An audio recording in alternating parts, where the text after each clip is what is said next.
opportune. It fit with the sermon. And then Bill, just so you know, is struggling. He's in a migraine episode again.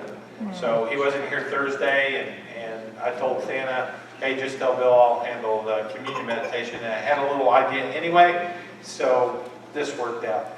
And what I'd like for you to do, because I'm so used to people doing things, and Cease is the one who normally handles this.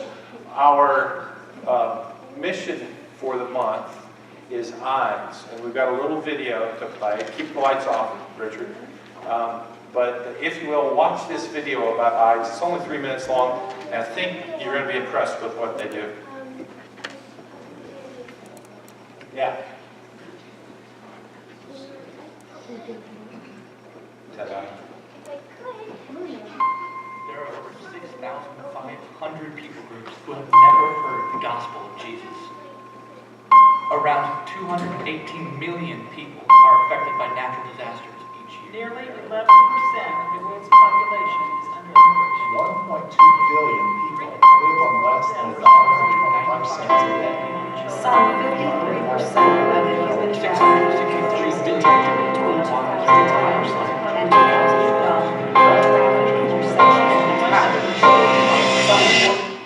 The facts are overwhelming. Is there really any hope?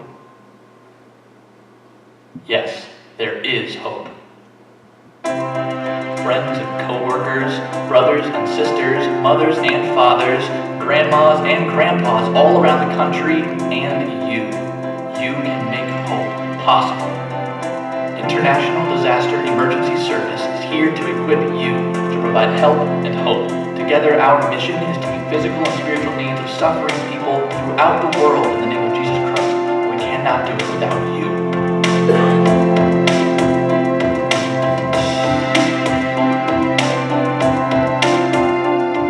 We create opportunities for you to make a difference.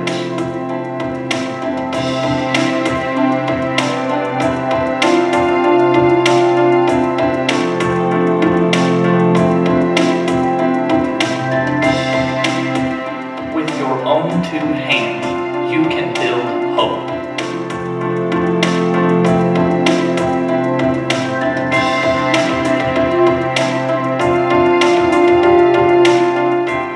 Your generosity and your creativity can bring help.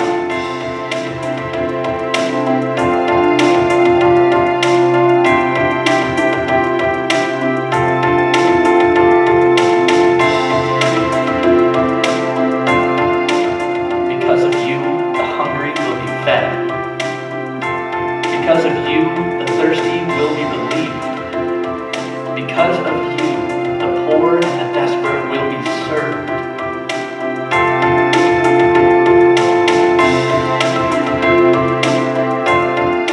Both here in the United States and throughout the world, your willingness to join our movement will impact lives for Jesus.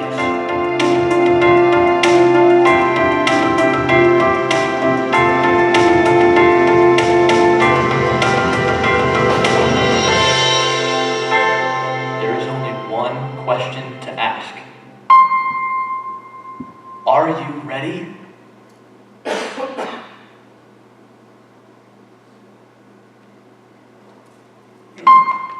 Eyes is boy, what a ministry they are. We have used them, I don't know if you guys have, but we used them down in Florida in 2004 before we left for Montana. Eyes was instrumental helping our church help others. We have been hurt just like everybody else. 4 hurricanes, just a short season on the east coast of Florida, and we had entire neighborhoods. Were you guys down there then? And we had entire neighborhoods that were just wiped out. So our congregation got a $10,000 grant from IDES, and we reached out to the people in Central Florida, taking food, just subsidizing folks who were hurting and helping them get back on their feet. And they do that all day, every day. Did anybody recognize that voice that was doing the narration? I listened to it once this morning and didn't catch. That's Kyle Idleman. Yeah, so Gary and I heard his dad preach yesterday. Ken Idleman used to be the president of Ozark Christian College, and he was president when I first heard him speak umpteen thousand years ago. And Ken told an interesting story yesterday about being Kyle Idleman's father. It used to be people would come up to him and say, "I love that book, God's at War, that you wrote." And he would say, no, that's not me, that's my son Kyle. And Kyle is a preacher at Southeast Christian Church in Louisville, Kentucky. And now that the new book on grace has come out, Ken said people come up to him and say, "I just love that book that you wrote." And he says, "Well, thank you very much." I'll tell my son Kyle. And so just so you know, preachers aren't always, we're not always wonderful. We're not always perfect. Yeah, we do have some imperfections. Which leads me to my opening illustration. Last week I opened with an illustration about Billy Graham. And just what a wonderful, I mean, this is a guy who made an impact on so many people. It was just amazing. But, you know, as I pointed out last week, it was crazy when he died, how many people came out of the woodwork and they did nothing but just chew on him. I mean, that just breaks your heart, doesn't it? I mean, it's stupid how people are stupid. And so keep that in mind, because, you know, we've got a modern day example, Billy Graham, which it's hard to find somebody who criticizes Billy Graham. But there are people who do that. And today we're going to look at the life of Jesus. Now, I'm going to ask you a question. When was Palm Sunday last year? What date? That's okay, I didn't want an immediate answer. And what's the date going to be next year? My point being, today, though it's not on the calendar Palm Sunday, today we're going to talk about Palm Sunday. So it's the triumphal entry. It's part of this theme for the year, the upside down kingdom. And I just thought it was apropos that we would leave loving like Jesus and we would get to the coronation of Jesus, his final week, his death, burial, and resurrection. So I wanted to spend a whole month on this final week. And that's what we're going to do. The upside down kingdom. Go ahead and turn to Luke chapter 19. And as I said in my illustration about Billy Graham, just keep that in mind. You know, it's amazing how some people can look at the same things other people look at and come to entirely different conclusions, can just come out of the woodwork with jumbled ideas. And that's what's going on here. Verse 28. And when he had said these things, he went on ahead going up to Jerusalem. Now, we'll stop and just paint the scene for you. A month earlier, Lazarus has been raised from the dead. A month earlier, with that episode, it tells us, the scriptures tell us that the Sadducees joined the Pharisees in planning a plot to kill Jesus. And the reason being is Sadducees didn't believe in the afterlife, they didn't believe in resurrection, they didn't believe in angels, they didn't believe in the supernatural. That's why they're sad, you see.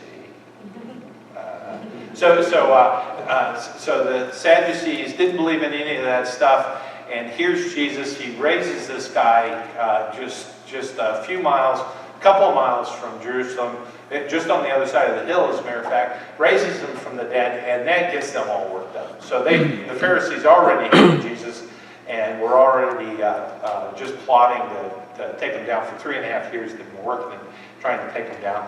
And so now they join together. So that's 30 days earlier. Here he is. He's come through Jericho. He's in this last little bit of his life, he's visited with Zacchaeus, which do you think that made people happy? No, they didn't like Zacchaeus. Why? Because he's a tax collector. So he's coming through Jericho. He's hanging around with people. He's doing stuff, and that just annoys the leadership. And here he comes. He comes into Jerusalem, and what day of the week would it be? Sunday. That's why we call it Palm Sunday. We call it Palm Sunday for what else happens here. So he went on ahead, going up to Jerusalem. When he drew near to Bethphage and Bethany, which are on this hill, just on, Liz has been over there. She's seen this, right? Yeah, and this is on the hill just east of Jerusalem. So as you crest up over the hill from Bethany, that's where you see, before you, as you're looking west, you see Jerusalem. So at the mount that is called Olivet, he sent 2 of his disciples, saying, "Go into the village in front of you, where on entering you will find a colt tied, on which no one has ever sat. Untie it and bring it here. And if anyone asks you, 'Why are you untying it?' you shall say this, 'The Lord has need of it.'" So those who were sent away and found it just as he had told them. And as they were untying the colt, its owner said to them, "Why are you untying the colt?" Just what Jesus said. And they said, "The Lord has need of it." And they brought it to Jesus, and throwing their cloaks on the colt, they sat Jesus on it. Now there's a lot of supposition about what's happened already. I would say, just for context of the sermon, I would tell you that if you think about this, all they had to do, and it's well known not only who Jesus is, but who his disciples are, but when they say to this owner, "The Lord has need of it," there's a lot going on. Because what's coming, what we're about to see, this is a monumental event. They're thinking a lot of Jesus. Okay, they think something stupendous is going to happen this week. By the way, what week is it? It's the week of, why is he in Jerusalem? It says Passover. Okay, you got it? So he finds it just as the Lord has need of it, verse 34, verse 35. And they brought it to Jesus, and throwing their cloaks on the colt, they set Jesus on it. And as he rode along, they spread their cloaks on the road. As he was drawing near, already on the way down the Mount of Olives, the whole multitude of his disciples began to rejoice and to praise God with a loud voice for all the mighty works they had seen, saying, "Blessed is the King who comes in the name of the Lord, peace in heaven and glory on the highest." Is that a pretty awesome scene? So here we are. Let's go on. Enter the Prince, and just like our graphics, I wanted a kingdom, so it's not quite upside down yet, but I just want to tell you it's going to be upside down here real quick. Next year. This is likely his route. That's the road heading from Jericho. Jericho's over here. This is the Mediterranean Sea is way over here. And here's Jerusalem, and in Scripture, when it talks about going up to Jerusalem, Jerusalem sits on top of a hill. So when they talk about going up, they're not necessarily going up north. They're going up the incline into the city. So he follows that red line, which is a trail. Those trees are the Kidron Valley. And then he enters in to the gate just there, just north of the temple. The big rectangle is the temple. And that big rectangle just north of the temple, that big clearing, actually is, what is it, Liz? You saw a lot of them when you were over there. Starts with an M. Mikvahs. Mikvaot is, actually the plural is mikvaot. But it's a mikvah. And a mikvah is a baptistry. And so they were all over Jerusalem. That's a mikvah. It's one of the most famous. It's called the Pool of Israel. And that's where they would do their baptisms. They would do their ceremonial cleansings. And so he goes into this area. And this is where you see him as he's entering this city. They're laying down cloaks. They're making way for Jesus. And at this point, the reason for the title of the sermon is he's a prince. But what do they know about him? For 3.5 years, his popularity has grown, it's declined, and what everybody is hoping for is that Jesus will assume the throne of David because he's a descendant of David. They want a king. Has this happened before in Israel? Yes. This happened, we talked about it in Bible study this morning, but before with the people of Israel, they had gone through the judges. Samuel is a judge. He's the last of the judges. He's the last good judge. But things have gone south for him. His sons are they good or bad? Yeah, they're, talk about a broken home. these boys have stupid tattooed on their foreheads. I mean, they're making some bad decisions. And so as a judge, he's not quite holding up the light. And the people are taking and they're looking at the Canaanites around them. And they're just saying, they've got some pretty good things that are going on. Look at how their politics runs. Man, you know what we need? We need a king. Now, overall, how did the kings do? Not well.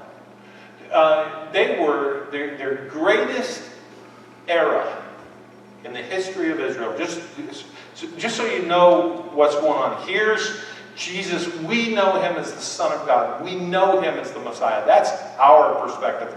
2,000 years after the fact. But on that day he rode into Jerusalem. They're hoping for a king. And when they think of kings, they think of David and they think of Solomon. Solomon's the son of David. David, man, was he a great king or what?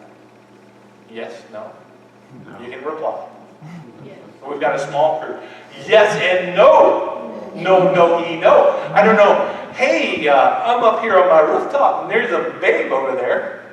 She's taking a bath in the nude, out there in plain sight of everybody.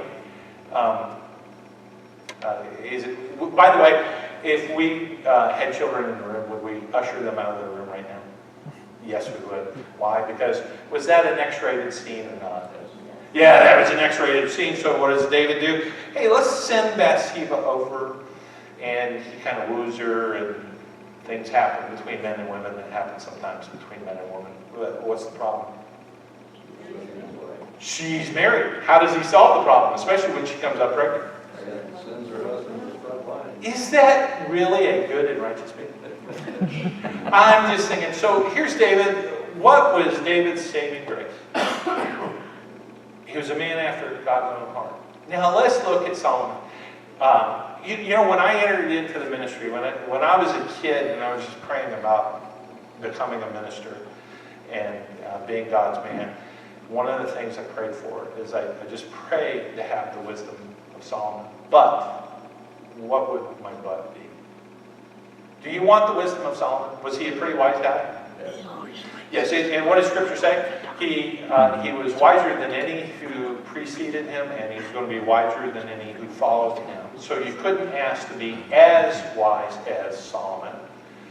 But, what's another but with Solomon? As wise as he was just a bit on the stupid side. And you know the numbers? 700 wives, 300 cute concubines. For the married guys in the room, more than one, is that a good idea? No. I'm just telling you, I've been married 39 years next month. I have troubles with one. I don't know what I would do with two. If I had two, I'd be in trouble just all the time. Would you? I mean, yeah, see? High five, then. I'm with you. So, 700 wives, 300 concubines, and as far as faith in God, how well did he lead the nation? Not well. Yeah. 700 wives, 300 concubines, but the big problem was he also introduced pagan worship big time in the land. But the people sat there with this myth that was the grand, glorious days of Israel's history. And so here's what's going on. Jesus appears, by all accounts, to be the Messiah. But they're thinking a king who's going to raise up an army and get rid of Rome. So the Israelite people are taking and they're looking at him coming in and they're shouting Hosanna and they're throwing down their cloaks. And Jesus is riding on this colt, which, by the way, would that be the way Jesus rode in? Is that a grand, glorious thing? I mean, it was his choice. Or would it be a humble way? Yeah, it's pretty humble. So he rides in, and they're just doing great things. They think the king is coming. They think this is going to be the big week. And that's what they're hoping for, is somebody to come in. And there were some people in the crowd that all they wanted was to get those detestable Romans out. And see that little rectangle just to the left top hand corner of the temple area, that big gate? There's a big rectangle there. That's called the Antonia Fortress. That's where the Roman guards were. That's where they watched over Jerusalem. And so if you went to worship God in the Jewish temple, guess what was an ever-present irritation to you as a Jewish person? There's those hated, detestable Romans who are Gentiles. And by the way, Jewish people overall, racist? You Yes. think? If you were not a Jew, they hated you. And Romans were not Jews, and it was an irritation. So that the Jewish people that are in the crowd that are shouting, Hosanna, here is the Son of David. I mean, it's a glory, hallelujah, palm fronds all over the place. Crowds cheering, all this stuff is going on. I mean, you know, last week we talked about celebration. Just imagine if they could have had confetti bazookas. They would have had confetti bazookas going boom, and it would have been party. And they would have had Sam and his band back again with amplifiers, the whole 9 yards. It would have been rocking, right? It was rocking last week, wasn't it? It was great last week. And did you guys like the way things sounded this morning? Yes. Yeah, new soundboard. So cool. New soundboard. So Really? I wasn't saying. here's just this glory, hallelujah, wonderful, wonderful day. And people are just praising God. But is everybody on the same page? No. So you have the Jewish leaders, and the Jewish leaders, we're going to see real quick, they're not on the same page. Jewish leaders did not want the boat rocked, particularly the Pharisees and the priests. Why?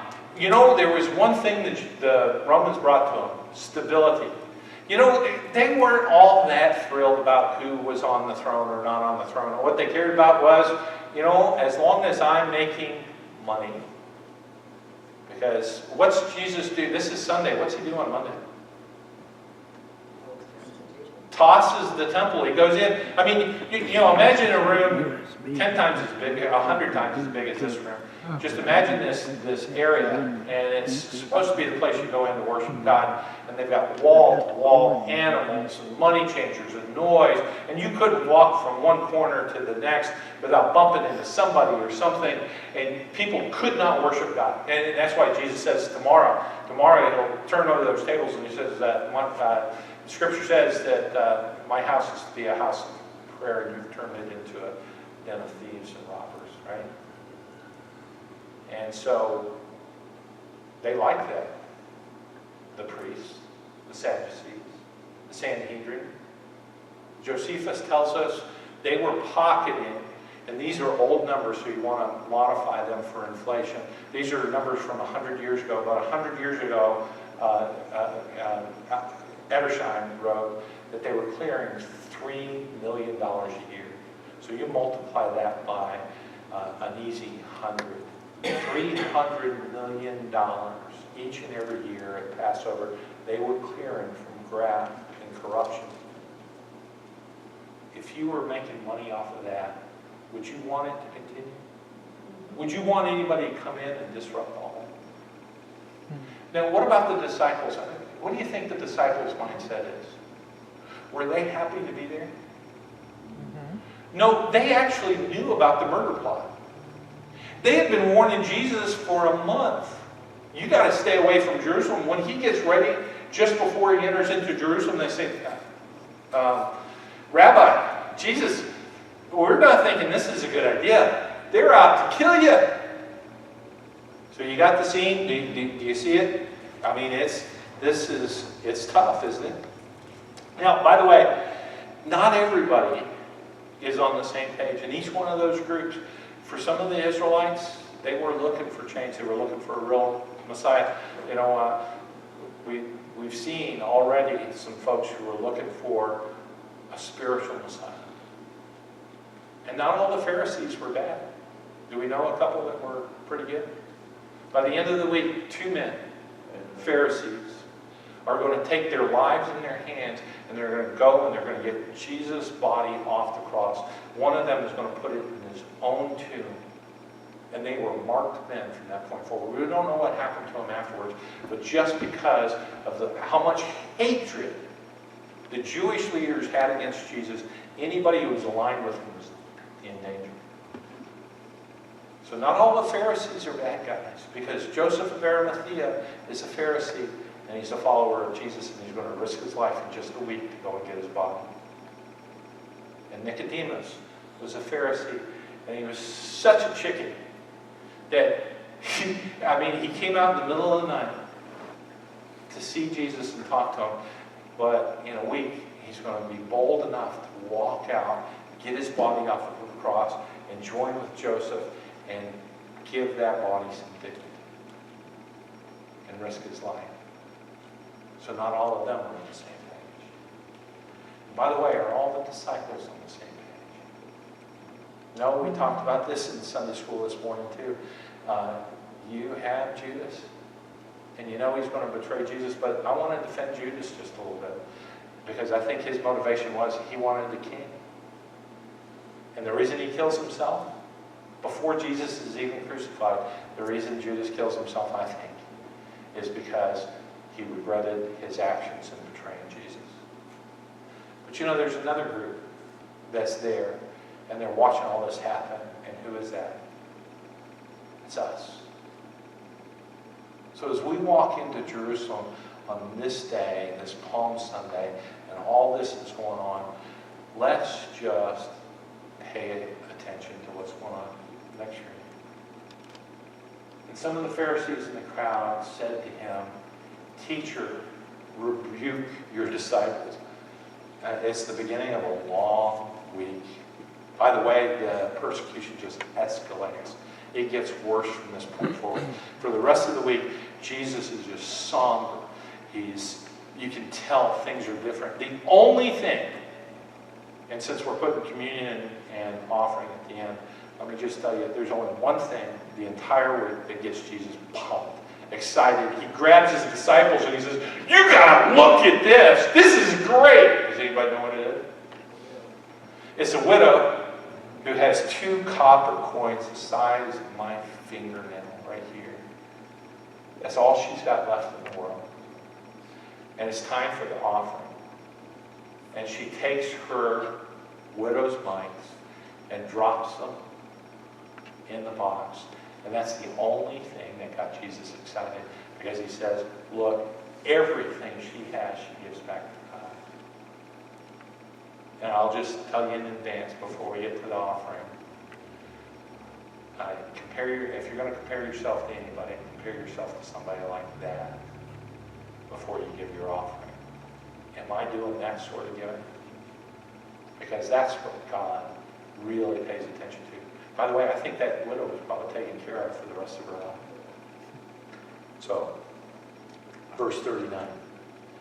And some of the Pharisees in the crowd said to him, "Teacher, rebuke your disciples." And he answered, "I tell you, if these were silent, the very stones would cry out." You know, God's agenda is impossible to stop. Try it sometime. And some people do. I mean, it happens in churches all the time. We had this summit yesterday. We just talked about some big-time challenges within churches. And it's amazing how much conflict takes place in the church. And there's always somebody who's got a different agenda, and they're just trying to get things their way, and they care about, I mean, it's stupid stuff. Carpet, color of the walls, what kind of soundboard, just silly, stupid stuff. And they're willing to split the church. They write letters, they do nowadays. They do emails. And it's been going on for generation after generation after generation. And yet you can't stop God's agenda. Jesus says, you know what? This is a big moment. And by the way, they didn't know what was coming. But if the people were silent, Jesus says, even the stones would be forced to cry out. You can't stop God. You got it? Verse 41. And when he drew near, and I really want you to see this. And when he drew near and saw the city, he wept over that Greek word is kleo. It's, the Greek word has to do with all the actions. Kleo means to saw, to break down, heaving cries. This is even more than he cried at Lazarus' tomb. This is focus on the sound. Jesus is on this donkey. He's crossing into Jerusalem. Everybody else is shouting out. He looks at Jerusalem and he sobs. He weeps. He is broken. And notice what he says next. I mean, this isn't just a little cry. And who are we talking about here, by the way? We're talking about the Son of God. We're talking about God looks at this city and he just breaks down, saying, would that you, even you, Jerusalem, I'll insert that, just to remind us, had known on this day the things that make for peace. They want war. They want Rome done. And he's talking about peace. By the way, what peace is he talking about? Peace between us and God. I'm here for peace. But now they are hidden from your eyes. Notice what he says next. For the days will come upon you when your enemies will set up a barricade around you and surround you and hem you in on every side. And tear you down to the ground, you and your children within you, and they will not leave you one stone upon another, because you did not know the time of your visitation. By the way, this is going to be a topic hot on Jesus' heart. Matthew 24. This same week, he's going to talk Matthew 24, and he's describing what? He's describing AD 67 to AD 70. The Romans, Titus comes in. Titus, the Roman soldier, Roman general, by the way, son of the emperor, is going to come in. He's going to, at that time, he's son of the Roman emperor. He becomes emperor himself later on. And if you go to Rome today, there's an arch there. It's called the Arch of Titus. And inside the arch is the carving of this episode. And this episode is from 67 to 70 AD, the Roman general Titus lays siege to Jerusalem, surrounds it, cuts off every bit of action. They can't get food in, can't get people out. And folks starve to death for 3.5 years. It gets so bad, Josephus tells us, moms were selling their babies for food. They were selling their babies to be eaten as food. There were 3 different wars going on inside the walls of Jerusalem at the same time. Because they were, do we see that? Do we see when things get tough, even people who are for each other go against each other? Yeah, just take and watch the news, and that's what's happening in American politics every day.